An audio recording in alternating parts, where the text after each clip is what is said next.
Welcome to my coverage of what's likely to be the last dev diary I deep dive into, as the final episode is going out at launch, at which point I'll already be knee deep in cops.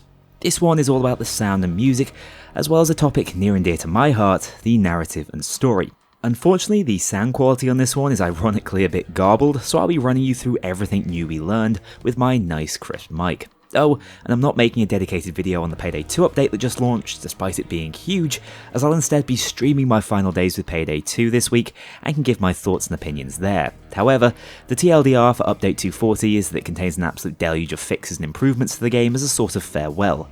Just honing in on a few, special enemy spawn caps will now be properly adhered to, meaning no more 7 dozer spawns. There is now a search box function within the inventory allowing you to quickly find the weapons and cosmetics you're after, and they've doubled the number of profile loadouts you can hold. Essentially, this update feels like many of the best quality of life mods being added to vanilla Payday 2 all at once, meaning in my eyes, it's an absolute winner, although I've yet to have the chance to properly test it out. That said, Payday 3 is the focus of this video, so let's dive into the 8th dev diary.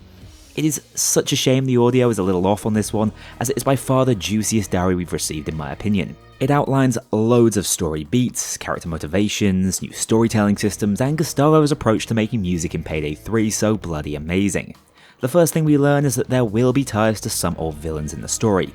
This could mean literally anything. It could be Murky Water returning, it could be Commissioner Garrett, or hell, even reference to the dentist, but I'm still struggling to work out how the narrative team are playing the true Payday 2 ending at this point, so this is all pure speculation.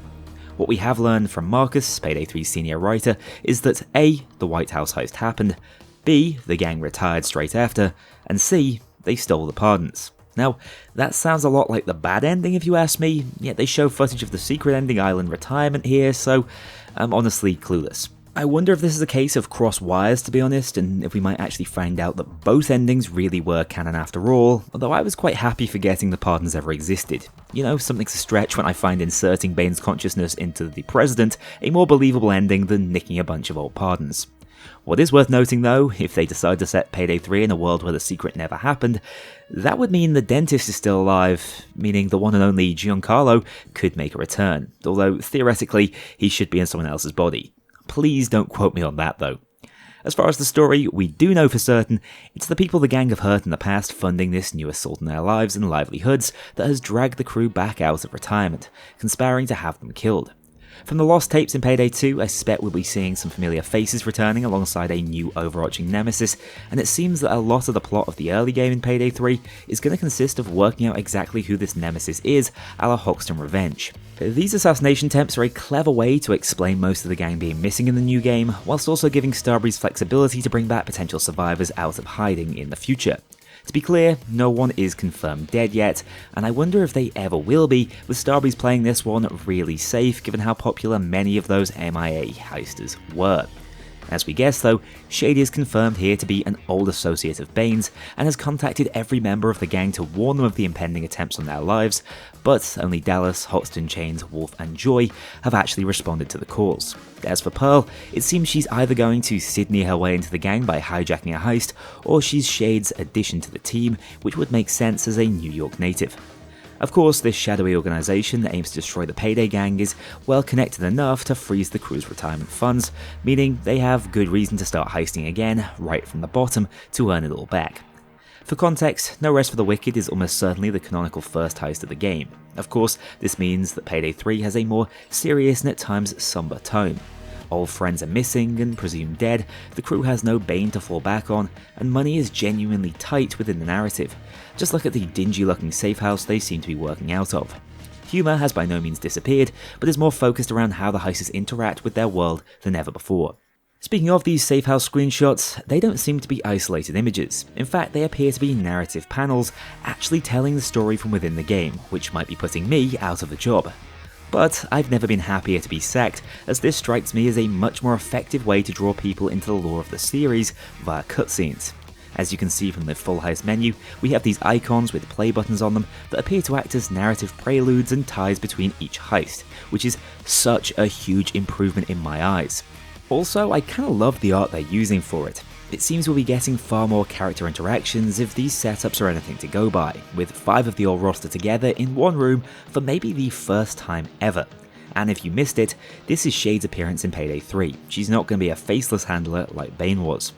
How they pull off the characters though is going to be pivotal, and already you can see them addressing the joy-sized elephant in the room, emphasizing that she might be moving away from that point-counting gamer persona that did so many people's heads in now she's 5 years older. What I can confirm from playing as Dallas and Wolf, these guys have seen a fair bit of character development between the games, with Dallas's air of class remaining, but him generally being slightly more to the point and jaded, whereas Wolf is clearly overjoyed to be back in the saddle after all these years. I personally would love to know how these guys have spent the past 5 years, as I feel like that would be worth a 4-hour video on its own, and it's interesting to see that their backstories might be hinted at via future DLC content. As an aside, I think the voice work is just top notch across the board. The VAs have done a great job, and having played these characters for a decade now, it's clear they're very comfortable putting a lot of their own performance ideas into their work, and that works incredibly well. There's also a lot of emphasis on how the loot in Payday 3 plays into the overarching narrative, although that's going to leave me really scratching my head as to why Ice-T wants us to go spelunking for sperm on 99 boxes. In all seriousness though, whether or not you weirdos finally got your sperm bank heist as I'm predicting we have, it is good to see the planned variety of loot in the game will play into the wider story. Also, we already know that we can find additional objectives on some heists that relate to others, such as the Wixia info on SCB referring to the transport containers on 99 boxes, bridging these heists even further. Yet another area that's getting some love in this diary is the brand new NPC small talk system, which is used to generate civilian and employee conversations within a heist to really build up what is a living and breathing world. From the highly populated SCB, this works incredibly well, and most of the dialogue I listened to was absolutely hilarious. What I would say though is that if this system works so well for NPCs, why don't we have a contextual version for our very own heisters? So far I've heard no organic interactions between the crew on a heist, which would add so much to their characters and relationships. The interaction wheel is a great addition, but augmenting that with passive conversations would be such a boon in my opinion. Moving on to the other topic of this video though, Payday 3's audio has really impressed me so far from my time with it. From the weapon sounds and environmental noise to special units lines now that the mixing has been fixed as of the Gamescom build. And that isn't even mentioning the music by Gustavo, which is everything I've ever wanted for this game. The 99 Boxes track has been my personal favourite so far, but if music like this ends up making the cut,